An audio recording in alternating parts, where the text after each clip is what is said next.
How to use the Spotlight feature to focus on a specific person in a Teams meeting. Here's how.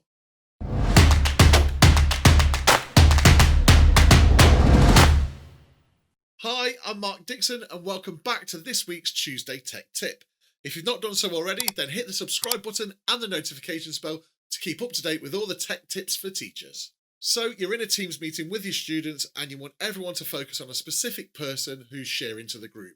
Well, with the Spotlight feature in Teams, it's really easy. Okay, so we're in a Teams meeting now, and if I wanted to spotlight Pete, I go over to the participants view. There we are. And then if we go down to Pete here, go to the ellipsis next to his name, and then we spotlight.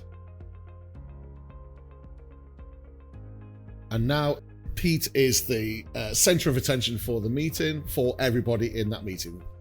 And you can see here that there is an icon next to Pete's name to show that he's being spotlighted. To take that off, we go back over, go to the ellipsis and stop spotlighting. Once Teams updates, we're back to a usual meeting. I can also spotlight myself by going over my own name, go to the ellipsis and spotlight me.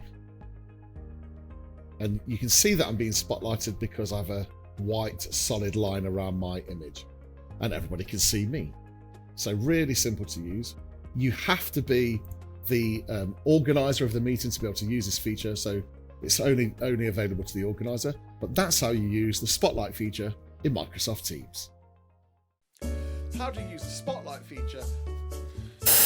How to use the Spotlight feature in Microsoft Teams? No. How to use the Spotlight feature to hit the subscribe button and the notifications bell to keep up to date with all the